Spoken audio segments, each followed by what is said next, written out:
నిర్వహించాలని ప్రజాస్వామ్యవాదుల కర్తవ్యంగా పెట్టిన ఈ రౌండ్ టేబుల్ సమావేశ నిర్వాహకులు, సమావేశానికి వచ్చినటువంటి దళిత, బహుజన, సామాజిక ప్రజా సంఘాల నాయకులు, మేధావులు అందరికీ కుల అసమానతల నిర్మూలన పోరాట సమితి నుండి సామాజిక ఉద్యమ వందనాలు.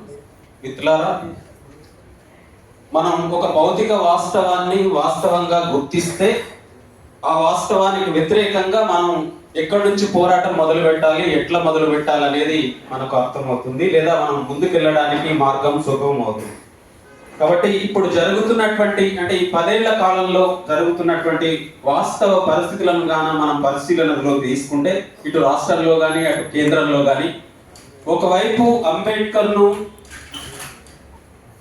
పైకెత్తుతూ అంటే ఆకాశం అంత పైకి ఎత్తేటటువంటి, అంతకుముందు అంబేద్కర్ మెడలో చెప్పుల దండలేయడము, అంబేద్కర్ను అవమానించేటటువంటి పరిస్థితి పాలక వర్గాలు చేసేవారు.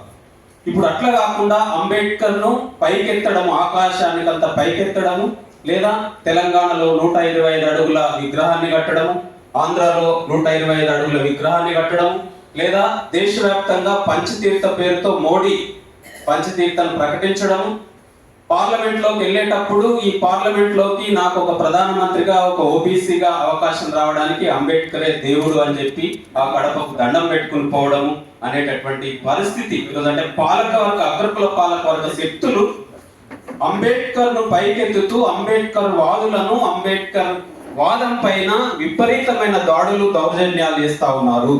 2016లో మనం చూసాము. 16 కంటే ముందు 13లో దబోల్కర్ను చంపారు, 14లో పన్సార్ను చంపారు, కల్బుర్గిని చంపారు, గౌరీ లంకేష్ చంపారు.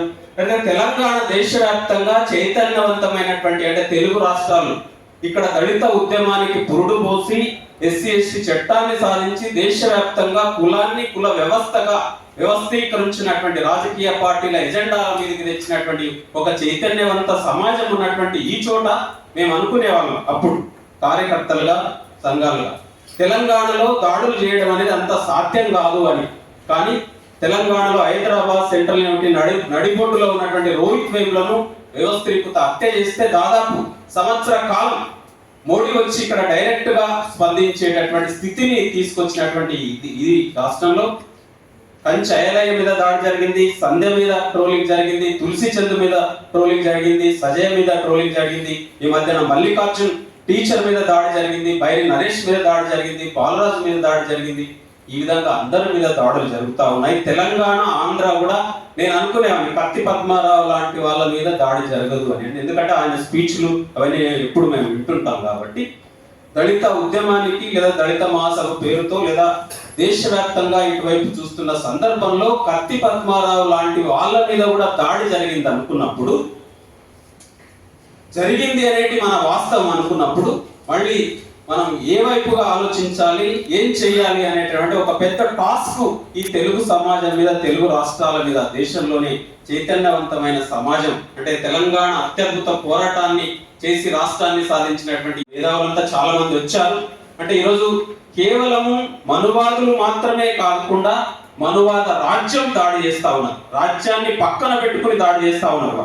అంటే ఈరోజు రాజ్యం అనుకున్నప్పుడు పోలీస్, ఈరోజు ప్రజాపాలన అంటే చాలా మంచి మాటలు వాళ్ళే మాట్లాడతారు. మనకంటే చాలా మంచి భావజాలాన్ని, ప్రత్యామ్నాయ భావజాలాన్ని, అంబేద్కర్ భావజాలాన్ని, ప్రజాస్వామ్య భావజాలాన్ని పాలకులే మాట్లాడతారు, ముఖ్యమంత్రులు మాట్లాడతారు.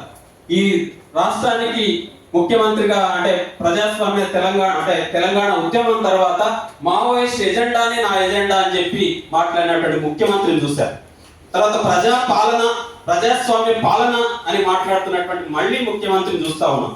మరి ఇటువంటి సందర్భంలో కత్తి పద్మారావు మీద దాడి జరిగితే కనీసం 20 రోజులైనా, నెల రోజుల తర్వాత కనీసం ఎఫ్ఐఆర్ ఎందుకు నమోదు చేయలేదు? అంటే ప్రజాస్వామ్య పాలన, ప్రజాపాలన ఎక్కడున్నది, రాజ్యాంగం ఎక్కడ అమలవుతున్నది అనేటటువంటి ప్రశ్నను మనం ఎందుకు వేయలేకపోతున్నటువంటి, అంటే ఒక సాటిస్ఫాక్షన్ అనేటటువంటిది అంటే ప్రజలలో, ప్రజాస్వామికవాదులలో, మేధావులలో, బుద్ధిజీవులలో ఒక సాటిస్ఫాక్షన్ రేంజ్, సాటిస్ఫై అయిపోయామా అంటే మాటల ద్వారా సాటిస్ఫై అయిపోతున్నటువంటి సందర్భం ఉన్నది. అంతేకాకుండా ఈరోజు ముస్లింల మీద విపరీతమైన దాడులు జరిగాయి, క్రైస్తవుల మీద దాడులు జరిగాయి, దళితుల మీద దాడులు జరిగాయి. పాతపల్లిలో జరిగింది, నేరేళ్లలో జరిగింది, తర్వాత ఎక్కడ ప్రతి చోట దాడులు జరిగాయి. అంటే జర్మనీ తత్వవేత్త అన్నట్టు జాన్ డీమోలర్ అన్నట్టు వాళ్ళు ముస్లింలుగా, నేను ముస్లింను కాదు కాబట్టి ముస్లింల మీద దాడి జరిగితే నాకేం పర్వా, నేను క్రైస్తవుని కాదు కాబట్టి క్రైస్తవుల మీద దాడి జరిగితే నాకేం పర్వా, నేను దళితులు కాదు కాబట్టి దళితుల మీద దాడి జరిగితే నాకేం పర్వా అని మనం చూస్తూ ఉన్నంత కాలం అది మన దగ్గరికి కూడా వచ్చింది, ఆఖరి కత్తి పద్మారావు దగ్గరికి కూడా వచ్చిందనే విషయాన్ని, ఆ వాస్తవాన్ని మనం గ్రహించాల్సినటువంటి అవసరం ఉన్నది. ఆ క్రమంలో తెలుగు సమాజం కంచాలయం మీద దాడి జరిగినప్పుడు బహుజన ప్రతిఘటన వేదిక అని ఒక పిలుపునిచ్చి మొత్తం సుందరయ్య విజ్ఞాన కేంద్రంలో పెద్ద ఒక సభను జరిపినటువంటి పరిస్థితి ఉన్నది. కాబట్టి ఇప్పటికైనా మనం అందరం దళిత బహుజనులుగా, ప్రజాస్వామికవాదులుగా, సామాజిక ప్రజా సంఘాలుగా మనమంతా ఈ తెలంగాణ హైదరాబాద్ కేంద్రంగా ఒక పెద్ద భారీ బహిరంగ సభ, అది ఇందిరా పార్క్ లో కానీ లేదా హాల్ మీటింగ్ కానీ చేయాలి. అదే విధంగా ఆంధ్ర రాష్ట్రంలో కూడా ఒకటి చేయాల్సినటువంటి అవసరం ఉన్నది. ఆ రకంగా ఈ రౌండ్ టేబుల్ సమావేశం తీర్మానం చేసి ఆ వైపుగా మనం ముందుకెళ్లాలని, ఆ డేట్లను ప్రకటించుకుని మనమంతా కూడా రాజ్యాంగంపై, రాజ్యాంగ పరిరక్షణ కోసం లేదా అంబేద్కర్ వాదంపై, అంబేద్కర్ వాదులపై జరుగుతున్నటువంటి దాడులకు వ్యతిరేకంగా ఒక ప్రణాళికాబద్ధంగా, నిర్మాణాత్మకంగా ముందుకెళ్లాలని ఈ రౌండ్ టేబుల్ సమావేశం ఆ తీర్మానం చేస్తుందని, ఆ దానికి కుల అసమానతల నిర్మూలన పోరాట సమితిగా మేము సంఘీభావంగా మద్దతుగా ఉంటామని తెలియజేస్తూ ముగిస్తున్నాం.